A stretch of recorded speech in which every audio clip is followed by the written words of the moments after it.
विचारणीय है, सोचने योग्य बात है। यथार्थ धरातल पर रावण जी ने अपने विचारों को प्रस्तुत किया है और इच्छा भी व्यक्त की है कि कोई व्यक्ति आवेगा और श्रीमान जी के विचारों को समुचित उत्तर के माध्यम से प्रस्तुत करेगा।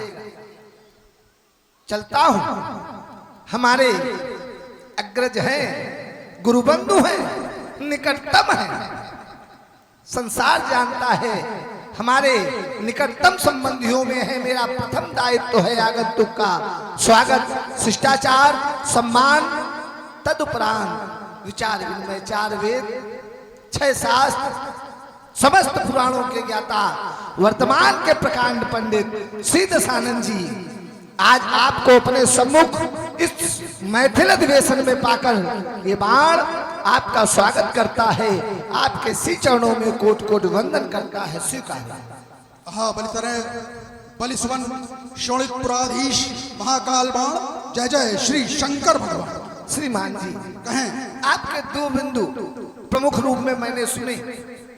आपने प्रथम कहा कि अपूज्य का पूजन एक सनातनी राजा के द्वारा किया जा रहा है। आप अपूज्य संसार के लिए होंगे, लेकिन यहां पर आने वाला प्रत्येक व्यक्ति अतिथि के रूप में है।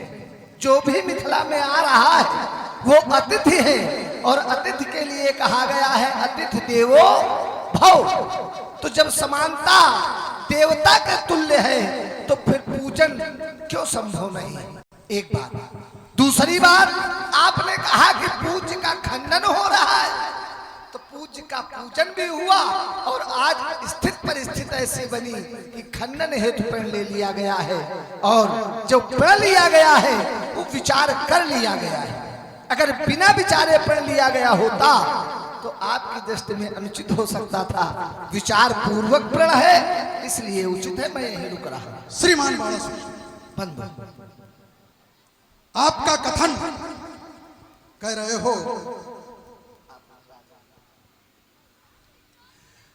हो कि अतिथि देवो भव। इस निमित्त राजा जनक ने आपका पूजन किया।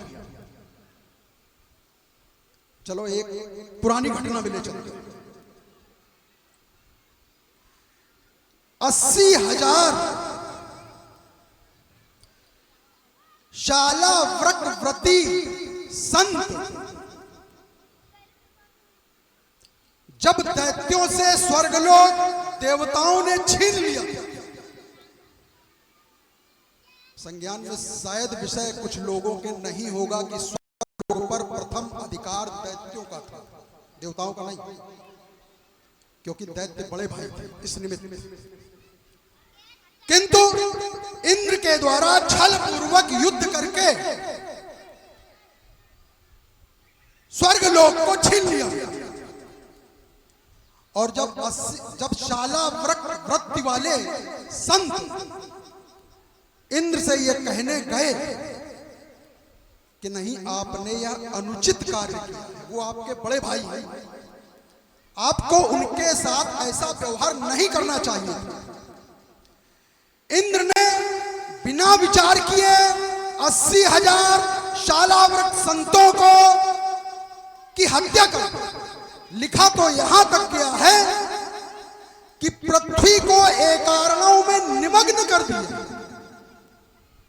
वो भी अतिथि थे, अतिथि के रूप में इंद्र के दरबार में गए थे, सद्वचन लेके गए थे, सही बात कहने गए थे, सही बात का पक्ष रखकर वहां गए थे। और यदि यही इन लोगों के कृत्य थे तो उनको या उनके गुरु को उनकी बात का सम्मान करना चाहिए था, नहीं किया गया। क्यों? चलिए यहीं से ले लीजिए, वो अतिथि थे या मध्यस्थ थे? विचारणीय बिंदु हमारे आपके मध्य में है। वो अतिथि थे या मध्यस्थ थे? मेरी दृष्टि में वो मध्यस्थ थे। क्यों? क्योंकि समझौते का प्रस्ताव लेकर गए थे। 2 शब्दों में आपका उत्तर हो गया। अच्छा कह रहे हो अतिथि थे या मध्यस्थ, तो क्या मध्यस्थ अतिथि नहीं होता? तो ये तो एक नई बात आ गई कि जो मध्यस्थ होता है वो अतिथि नहीं होता। ये तो मैं प्रथम बार सुन रहा हूं। जो व्यक्ति मध्यस्थता करने जाता है पहले उसका आतिथ्य किया जाता है, कहीं भी जाता है, किसी रूप में जाता है, और इसके पश्चात ही अग्रिम वार्ता होती है। चलो अगर तुम्हारी इस बात को हम स्वीकार कर रहे हैं, तो ब्राह्मण थे, 80,000 संत थे, ब्राह्मण थे, उनकी हत्या करना कहां तक न्यायोचित? क्या वो न्यायोचित था? किसी के द्वारा यह नहीं कहा गया कि यह कोई अनुचित कार्य हो रहा है। वहीं पर एक और दिशा दे रहा है, ऋषि दधीच की अस्थियां जब वृत्तासुर के वध के लिए मांगी गई, दधीच की अस्थियों को लेने के लिए 3 लोगों का प्रयोग हुआ है। एक सुरभि गाय का प्रयोग हुआ है, सुरभि गाय और उसके समुदाय का, जिन लोगों ने ऋषि दधीच के चर्म को चाट चाट कर अस्थियों को बाहर निकाला। देवताओं का प्रयोग हुआ है, देवता याचक बनकर के मांगने गए और देवताओं के सहयोगियों का जो वृत्तासुर से पीड़ित थे उनका प्रयोग हुआ। इन 3 लोगों का प्रयोग हुआ। अब तुम कह सकते हो कि वो तो एक याचक बन के गया था, एक उनसे कहने गया था कि भाई अस्थियां इनको दे दो ताकि वृत्तासुर का वध हो जाए, कह सकते हो। पाप तीनों को लगता है, गाय को भी लगता है, देवों को भी लगता है, और जो सहयोगी बंधु गए थे उन सब को लगता है। दधीच की अस्थियां मांगने जो गया, तुम्हारी दृष्टि में या ये कहते सनातनियों की दृष्टि में वृत्तासुर के वध के निमित्त अर्थात लोकोपकार के लिए मांगने गया। तुम यही कहोगे कि लोकोपकार के लिए मांगने वो गए थे। भाई इसको ठीक करो, इसको ठीक करो। अगर लोकोपकार के लिए मांगने गए थे, पाप नहीं लगना चाहिए। और यहां पर 80,000 संतों का वध कर दिया गया। सबने सहमति प्रदान कर दी, जैसे तुम कह रहे हो कि विचार करके, बड़ा जोर दिया था कि विचार करके यह कार्य हो रहा है, और यहां विचार करके यह कार्य हो रहा है, और वहां भी विचार करके ही हुआ होगा, क्योंकि देवताओं के साथ भी देवगुरु बृहस्पति थे। निश्चित रूप से विचार हुआ होगा, तभी तो वध किया होगा। कोई पाप का विमोचन नहीं हुआ, कोई इस प्रकार का कार्य नहीं किया गया। तो ये 2 प्रकार की भावना एक ही धर्म को मानने वालों के अंतर्गत क्यों? श्री यहीं से उत्तर ले लीजिए। हाँ सज्जनों, आप रावण बाणासुर संवाद सुन रहे हैं, देख रहे हैं, और दोनों व्यक्तित्व के संवाद में आप सब शांति से सहयोग कर रहे हैं, सुन रहे हैं। इससे प्रभावित हुए हैं सोनू तिवारी और ओम जी तिवारी, जो नारीवरी के रहने वाले हैं। उन्होंने 100 मुद्राओं से इन दोनों कलाकारों का सम्मान किया है। बहुत बहुत साधुवाद। और इसी क्रम में हमारे बीच में उपस्थित है रामलीला के प्रेमी, कहां से आए? कल्याणपुर से। नाम है पंकज पांडे। उन्होंने भी 51 मुद्राओं से इन दोनों कलाकारों का सम्मान किया है। बहुत बहुत सभी को साधुवाद। चलिए, आपने एक विषय रखा कि संतों का वध इंद्र के द्वारा किया गया, तो कोई दोष नहीं लगा? नहीं लगा। जब कोई अनुचित कृत्य किया जाता है तो उसका दोष लगता है। वहां वो शत्रु पक्ष से आए थे, इंद्र ने सिंहासन को जीता था, जीतने के कारण, शत्रु का वध करने के कारण वहां दोष नहीं लगा। तो क्या इंद्र को हर जगह दोष नहीं लगा? जिस घटना को आप लेकर के आए हैं उसी घटना में मैं यात्रा कर रहा हूं। आप चूंकि दधीच का प्रसंग लाए हैं, दधीच की अस्थियां वृत्तासुर के वध के लिए ली गई। वृत्तासुर का वध देवराज इंद्र के द्वारा किया गया, तो क्या हत्या नहीं लगी? क्या हत्या नहीं लगी? हत्या लगी। एक और घटना वही, देवगुरु बृहस्पति के पद पर प्रतिष्ठित किया गए, अनुचित कृत्य किया गया और हत्या लगी। तो यदि अनुचित कृत्य किया जाएगा तो उसका दंड अवश्य भोगना पड़ेगा। बाद में उस हत्या का विमोचन भी हुआ, वो आप जानते हैं। एक बात। दूसरी बात आपने कही कि वो दधीच से अस्थियां आप दोनों पक्ष लेकर के चल रहे हैं। आपने पहले ही कह दिया कि आप कहेंगे कि राष्ट्र उपकार के लिए, जहां पर श्रीमान जी राष्ट्र शब्द आ जाएगा वहां सारे धर्म सारे नियम गौण हो जाते हैं, राष्ट्र धर्म सर्वोपरि हो जाता है। इसलिए मैं पुनः हाँ सज्जनों, हमारे बीच में उपस्थित हैं श्री लाल सिंह जी तोमर, पूर्व एमएलसी। उन्होंने 500 रुपए भेंट करके सभी कलाकारों का एक साथ सम्मान किया है। बहुत बहुत साधुवाद। और इसी क्रम में हमारे बीच में उपस्थित हैं पुत्तन वाजपेयी, जो राजपुर के मूल निवासी हैं। उन्होंने भी 51 रुपए दे करके इनकी कला का सम्मान किया है। बहुत बहुत साधुवाद। भाई विषय तो हमारा यही है, समझने का प्रयास करिए उसको। वो यही बात मैं कह रहा था जो आपने कही अपने उदाहरण में। मैं ये कह रहा हूं एक ही कार्य किया जा रहा है, और सरल कर रहा हूं, एक ही कार्य किया जा रहा है। संतों की हत्या इंद्र के द्वारा वहां भी की जा रही है, कोई पाप नहीं लग रहा है। वृत्तासुर की हत्या इंद्र के द्वारा की जा रही है, तुम कह रहे हो पाप लग रहा है। विश्वरूप की हत्या इंद्र के द्वारा की जा रही है, तुम कह रहे हो पाप लग रहा है। मेरा प्रश्न ही यही है कि कार्य एक है, कार्य एक है, किंतु एक कार्य में पाप नहीं लग रहा है। भाई 80,000 ब्राह्मणों का वध कर देना कोई सामान्य घटना थी उस समय?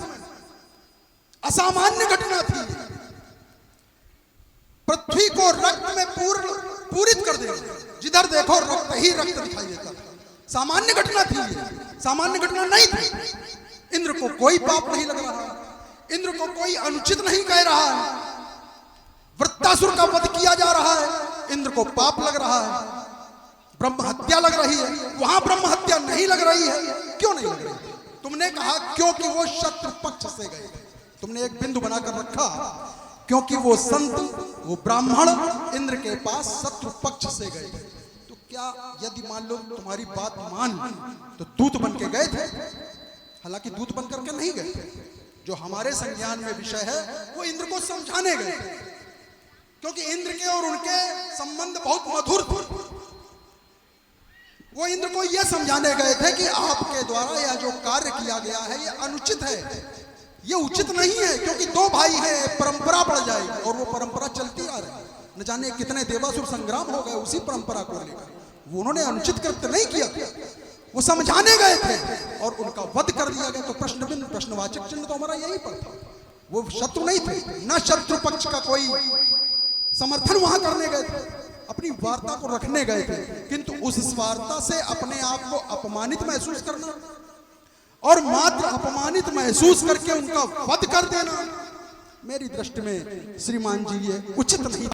और यही मैं यहां कहना चाहता हूं कि राजा जनक के द्वारा, मैंने इसीलिए शुरुआत में कहा था, प्रारंभ में कहा था, अपूज्य की पूजा और पूज्य का सम्मान यह उचित नहीं है। क्योंकि ऐसा जहां होता है, शास्त्र कहते हैं, मैं नहीं कह रहा, ऐसा जहां होता है वहां दुर्भिक्ष, अकाल, आतताइयों का आक्रमण आदि आदि इस प्रकार के कृत्य होते हैं। श्रीमान चलिए, हमारे बीच में उपस्थित हैं गुड्डू जी मिश्रा, जो कानपुर से पधारे हैं, पत्रकार भी हैं। उन्होंने इन दोनों महान विभूतियों को 50-50 मुद्राओं से पुरस्कृत किया है। बहुत बहुत साधुवाद। चलिए, जो अंतिम बिंदु है उसको प्रथम ले रहा। आपने कहा कि पूज्य का खंडन। अब मैं आप सभी लोग चिंतन करें और आप भी करें। गुरु के वचनों का पालन करना क्या अनुचित है?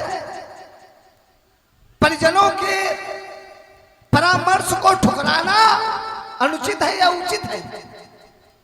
राजा जनक यदि इनको तुड़वा रहे हैं, तो मैंने पूर्व में भी कहा था, बिना विचार के नहीं तुड़वा रहे, और जब ज्ञानियों ने, संतों ने, महर्षियों ने अपनी सम्मति दी है तो कोई न कोई मार्ग उन्होंने भी निकाला होगा कि दुर्भिक्ष नहीं पड़ेगा, फिर तो दुर्भिक्ष समाप्त हो जाएगा, आताताइयों का आतंक नहीं होगा, अभी तो आताताई समाप्त हो जाएंगे, कुछ ना कुछ ऐसा अवश्य होगा। इसलिए मूल में ऐसा कुछ अवश्य होगा, ये मेरा विश्वास है। आपने पुनः वही बात कही, आपने कहा कि वहां पर फिर उनका वध क्यों? इसलिए वहां पर वध किया गया जो राष्ट्राध्यक्ष का पद है, जो इंद्र का पद है, क्या किसी से कहने से दे देना चाहिए? इंद्र ने जीता था तो अपने बाहुबल के दम पर जीता था, सामर्थ्यवान थे इंद्र, दैत्य नहीं जीत पाए इंद्र को। ऐसा पद क्या ऐसे व्यक्ति को दे दिया जाए जो युद्ध में हार चुका हो? और अगर उन्होंने इंद्र को समझाया तो इंद्र ने भी अपना पक्ष अवश्य रखा है, और जब नहीं माने तो विरोधी पक्ष से आने के कारण क्या पक्ष रखा वो भी बता दो। समझाया, अपना पक्ष भी इंद्र ने रखा। ऐसा नहीं कि इंद्र ने सीधा सीधा वध ही कर दिया होगा, समझाया होगा, ये मेरा विश्वास है। विश्वास नहीं, देखिए ऐसा है, आप इतने विश्वास पूर्वक कह रहे हो तो हम और ये समाज ये जानना चाहता है कि इंद्र ने उनको क्या समझाया। भाई मेरे संज्ञान में जो विषय नहीं है वो हम चलिए हम उस विषय को अपना अनुमान के आधार पर मैं कह रहा हूं। जैसे वो पक्ष लेकर के गए संत कि इंद्र का पद जो है दैत्यों को दे दिया जाए, तो इंद्र क्यों दे दे? इंद्र ने पद को जीता है, जीती हुई संपत्ति को कोई क्यों दे देगा? जैसे दैत्य मैया के ख्याति की शरण में गए, नारी का वध करना उचित है कि अनुचित है? विष्णु के द्वारा ख्याति का वध कर दिया गया, क्या कहीं अनुचित कहा गया? वहां भी तो विचार किया जाए। कई ऐसी घटनाएं हैं जो देखने में अनुचित लगती है लेकिन वो अनुचित है नहीं। मैं पुनः रुक रहा हूं और आपका श्रीमान बाणासुर जी, आपने अपने अनुमान प्रमाण शब्द प्रयोग किया कि अनुमान प्रमाण से मैं ये कह रहा हूं कि इंद्र ने ऐसा कहा होगा। कोई जीता हुआ पद दे देता? भाई पद मांगने वो थोड़ी गए, उन्होंने तो इंद्र से केवल ये कहा था कि दैत्य तुम्हारे बड़े भाई हैं, तुम्हारा यह कृत्य अनुचित है, इसके आगे कोई वार्ता ही नहीं की उन्होंने। चूंकि सभा के मध्य में यह बात कही गई, इंद्र को अपमान महसूस हुआ। तुम कल्पना नहीं कर सकते हो, क्योंकि तुम्हारे यहाँ तो भाइयों में ही आपस में तलवारें खींची रहती है, चाहे अंधक को ले लो, चाहे हृदयाक्ष को ले लो, किसी का उदाहरण ले लो, इसलिए तुम इस गूढ़ विषय को समझ नहीं पाओगे। चलो फिर तुमने कहा, तुमने एक उदाहरण दिया और बहुत अच्छा उदाहरण दिया, ख्याति। लेकिन क्या ख्याति का विषय और ये विषय एक है? सुधीजन बैठे हैं यहां, जानते हो ख्याति का प्रकरण क्या है और जो मैं यहां पर वृत्तांत रख रहा हूं वो प्रकरण क्या है? तुमने कहा, आपने पुनः वही बात कही। पुनः वही बात हमने इसलिए कही क्योंकि उसका समुचित उत्तर अभी तक आपके द्वारा प्रदत्त नहीं किया गया है। ख्याति चूंकि दैत्यों को संरक्षण दे रही थी, विष्णु के समक्ष ख्याति उनके पक्ष से खड़ी हो गई थी, इसलिए विष्णु ने उनका वध किया। यह अनुचित कृत्य था, क्यों नहीं कहा गया? ये सनातनी जाने, ये मेरा विषय नहीं, ये सनातनी जाने, धर्मशास्त्र के लोग जाने। अनुचित कृत्य किया गया क्या, किंतु क्यों नहीं कहा गया, ये मेरा विषय है, उधर का विषय। तुमने भी ये कहा कि यह अनुचित कृत्य था किंतु नहीं कहा गया। चलिए, ख्याति में और इस प्रकरण में बहुत अंतर है। तुमने कहा गुरु से, मतलब ऐसा छांट के लाते हैं, कहने लगे वो गुरु की आज्ञा हुई, गुरु से विचार हुआ तो गुरु की आज्ञा तो माननी पड़ेगी, चाहे जो हो जाए, और दुर्भिक्ष नहीं पड़ेगा, अकाल नहीं, तो फिर शास्त्र की बात गलत है। शास्त्र यदि ये बात कह रहा है कि अपूज्य की जहां पूजा होगी और पूज्य का अपमान होगा वहां दुर्भिक्ष पड़ेगा, नाना प्रकार की व्याधियां आएंगी, अर्थात वो बात फिर मिथ्या है। इन्हीं शास्त्रकारों ने लिखा है, मैंने नहीं लिखा। फिर आपका कथन था कि गुरु, हाँ ये विषय आ रहा था कि गुरु ने कहा, तो अच्छा एक बात बताओ, गुरु ने राजा जनक से कहा होगा, हम इसमें कोई टीका टिप्पणी नहीं करने वाले क्योंकि हमें मालूम है तुम चौपाई रटे। हम इसमें कोई टीका टिप्पणी नहीं करने वाले। गुरु ने कहा होगा, किंतु शास्त्र क्या कहता है? अगर गुरु ने कहा है तो प्रभु ने भी तो कहा है, मात पिता प्रभु गुरु कै बानी। तो तुमने एक पक्ष की बात मान ली, बिना ही विचार करे शुभ जानी, तुमने एक पक्ष की बात मान ली। और प्रभु ने क्या कहा था? प्रभु ने पूर्व में कहा था, भगवान शंकर ने जब यह आयुध देवराज को दिया था तब देवराज से कुछ कहा था? उस बात का तुमने खंडन कर दिया और तुमने अभी का उठा लिया कि तो गुरु ने कहा था, गुरु से विचार हो गया। तो क्या ये गुरुजन उस प्रभु के पास गए थे कि आपने महाराज ऐसा ऐसा कहा था, अब हम लोगों के द्वारा ऐसा ऐसा निर्णय ले लिया गया, क्यों ना इसको कर लिया जाए? क्या गुरु के द्वारा ऐसा कोई कृत्य किया गया? मेरी दृष्टि में या मेरे जो संज्ञान में है ऐसा कुछ नहीं किया गया। तो दैतेंद्र बल के सुवंशु भक्त क्यों आने वाले हैं, जिनके लिए आज लोग यहाँ आतुर हैं, उनको आने दो। तो दैतेंद्र बल के सुवंशु भक्त क्यों ठुकराई है? श्री शंभु के अपमान की यह नीति क्यों अपनाई है? जब निज इच्छा का वर पाए सिया, ए शंभु का वरदान है तो चाप का खंडन कराना शंभु का अपमान है। जाने जनक ने कौन सी बूटी तुम्हें पिलाई है? श्री शंभु के अपमान की यह नीति क्यों? हाँ सज्जनों, आप रावण बाणासुर संवाद देख रहे हैं, लेकिन मैं दोनों कलाकार से निवेदन करूंगा कि पुरस्कार दे रहे हैं लोग, लेकिन कह रहे भी हैं, और वो मैं आपसे स्पष्ट कह रहा हूं कि जरा अपनी वाणी में जरा ओज लाइए। आनंद की अनुभूति तभी होगी कि रावण बाणासुर लड़ रहे हैं। इसी क्रम में हमारे बीच में है सोनू पहलवान, जो नसनिया से उपस्थित हुए हैं और उनको सभी लोग जानते हैं। उन्होंने 51 मुद्राओं से इन दोनों महान विभूतियों का सम्मान किया है, और मैं आशा करता हूं कि मेरे द्वारा किया गया निवेदन साथ स्वीकार करेंगे। हम तो उसी दिशा में बढ़ गए। आपकी चलिए मैं 2 शब्द कह के और आपकी धारा में बदल जाऊंगा।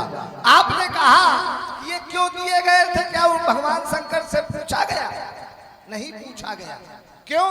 क्योंकि उनका एक सिद्धांत है, मोह से अधिक संत कर लेखा। यदि संत किसी बात को प्रमाणित कर दें और संत अनुमोदन दे दें तो फिर वो बात परमात्मा के लिए भी मान्य करने योग्य हो जाती है। इसलिए मैं आपको अब ठहर जाओ, नहीं देखो बढ़िया बात लाओगे तो बढ़िया उत्तर भी आएगा। एक बात और कहो, बढ़िया कहो। हाँ बिल्कुल कहो। आपने कहा था दुर्भिक्ष, दुर्भिक्ष को भी मैं जोड़े दे रहा हूं। दुर्भिक्ष कहां पड़ता है?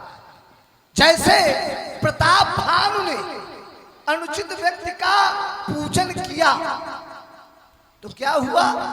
नाश हो गया। अपमान किसका किया? अपने गुरु का। लेकिन वहां पर अपूज्य का पूजन हुआ था, और आप यहाँ पर पूज्य हैं। प्रत्येक आगंतुक यहाँ पूज्य है। मैंने पूर्व में कहा था और अब अंतिम बार कह रहा हूं। बहुत संक्षिप्त में उत्तर करते हुए उसी दिशा में जहां का निर्देश हुआ। तुम कह रहे हो कि यदि संत कह देता है तो भगवान उसकी बात को मान लेता है। अब बहुत संक्षिप्त उत्तर करूंगा। सभी सुधीजन हैं, आश्रम से जुड़े हुए लोग हैं, सब घटनाएं पता, बहुत लंबा नहीं जाऊंगा। गौतम ऋषि, उनका शिष्य भगवान की भक्ति में लीन है।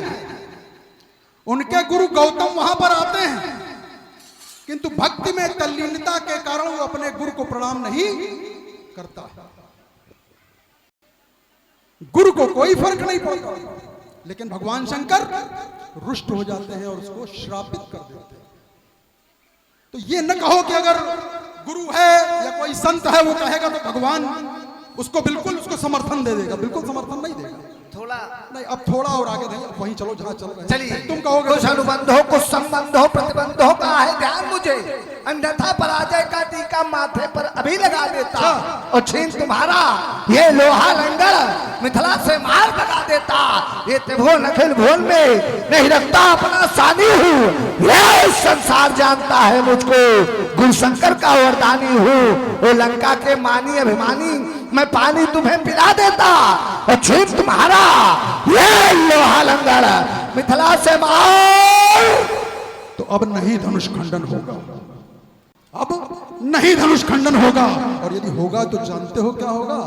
ओ शंकर का होगा रौद्र रूप, ये रणचंडी का नर्तन होगा। अरे बालों से ज्वाला धधकेगी, ये अंगारों का वर्षो होगा।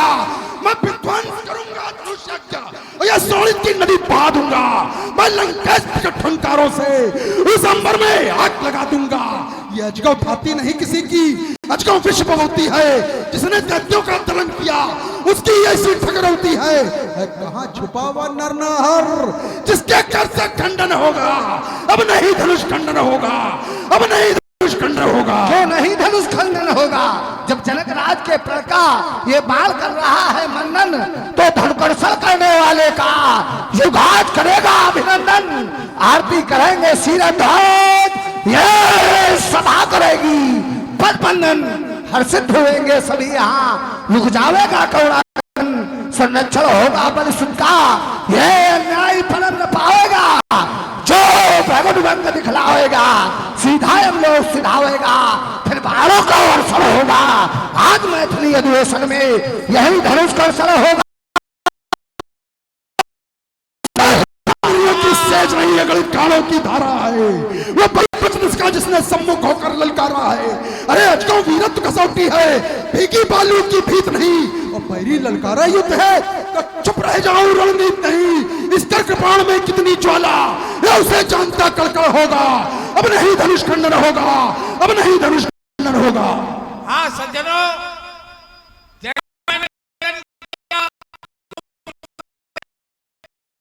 हमारे जो अपने हुए हैं, हमारे बीच में उपस्थित हैं, जो मूल रूप से मकरनापुर के रहने वाले हैं, कल्याणपुर में उनके स्थान है। उन्होंने दोनों कलाकारों को 51 मुद्राओं से पुरस्कृत किया है। बहुत बहुत साधुवाद, बहुत बहुत धन्यवाद। क्यों नहीं धनुष कर्षण होगा? तो आग लगी आसमान में अंगारों का वर्षण होगा। रक्त पिपासु रणचंडी के हाथों में खप्पर होगा। सब चप चप होगा। अब आप धनुष तोड़ा जाएगा, आप धनुष खंडन होगा। अंबर धसके धसके अपनी दिशाओं में लगे आग। ये दिक्कत चिकारे प्रलय मचे। अरे थर थर कांपा फिर शेषनाग। ये पटके पड़ी पर बार बार। अब पारिद उठना वो उठे ज्वार। पारिद में डूबे सूर्य चंद्र, छा जाए विश्व में अंधकार। बालेश तुम्हारे शोणित से शिव धनुआ का तर्पण होगा। यदि आज मैथिली अधिवेशन में अजगव का खंडन होगा। क्यों नहीं धनुष खंडन होगा? क्यों नहीं धनुष खंडन होगा? जब गुरुआ ने दे दिया इन्हें तो सहयोग की नहीं बपौती है। निमकुल ने पूजा वर्षों से, इससे उनकी खबरौती है। निमकुल को छोड़ सड़ा पर शिव आयुध किसने कब पूजा? तुम भी तो हो महादेव, क्या तुमने है धनुआ पूजा? जनक राज जी ही इसके उत्तराधिकारी हैं। जैसा चाहेंगे वैसा होगा। अब आज मैथिली अधिवेशन में अभी धनुष कर्षण होगा, यही धनुष खंडन होगा। करूंगा न तेरे मस्तक पर काल बन करवाए। यह हलाल का बड़ा प्याला पीऊंगा भक्त बन करवाए। ये दशरथ धैर्य के फल शेष कापेंगे। ये हिमालय हो शाही करूं जब युद्ध कर मैं भी की शक्ति अलौकिक आए। पलट दूं भान भूतल पर करूंगा चंद्र कर्म। ये कर दूंगा चार आन पान से किसान सब धूल में मिलाऊंगा। धड़ा पर्दा फटेगा, रसातल का भी सब एक में मिलाऊंगा। हाँ से शंकर प्रयास कर तेरी रक्षा में एक भी न मानू तुझे धूल में चढ़ाऊंगा। याते समझा ये तो है बार बार आज तेरे वंश का तीर के फुहारे चले गया। दम दबाए दबाएगा। ये उछल उछल सब सिंह मिले समेत में दाड़ धड़ाम पर्दा रसातल फट जाएगा। साय करती चलेंगी ऊंचा सपोन। तारे टूटेंगे, गगन के प्रलय मच जाएगा। मैं दिल धरा का ध्वंस करूंगा आज अगर दुष्कंदर का दिमाग फिर जाएगा। कुछ नहीं कर पाओगे, कुछ भी नहीं कर सकते हैं आप। अगर कुछ कर सकते हो तो फिर चलो लखो अब ही कौन वीर बर बन जो उठाए हर साहे कहे तोड़े धनुष प्रचंड। तो हमसे कह रहे हाँ, हैं बंद भी हम ही ने लगाया और हमसे कह रहे हैं तोड़ो। हाँ सज्जनों, आप देख रहे हैं रावण बाणासुर संवाद और बहुत ही सुंदर संवाद आपके सम्मुख प्रस्तुत है। प्रभावित हुए हैं रमेश यादव नारीवरी, उन्होंने 51 मुद्राओं से इन दोनों विभूतियों का सम्मान किया है। और इसी क्रम में राम राजा इलेक्ट्रॉनिक टिकरा, उनकी ओर से भी 51 मुद्राओं से इन दोनों विभूतियों का सम्मान हुआ है। बहुत बहुत साधुवाद। सुधी समाज में उपस्थित एक बार सभी शिव भक्त प्रेमियों उच्च स्वर से जय घोष करेंगे। बोलिए जगत गुरु शंकर भगवान की, भोलेनाथ की, शोभन सरकार की। रावण जी जय जय भोलेनाथ। जय श्री भोलेनाथ। आज स्वर्ग की ओर उस मार्ग में स्वाभाविक बाणासुर रूपी एक बाधा भी आई और चली गई।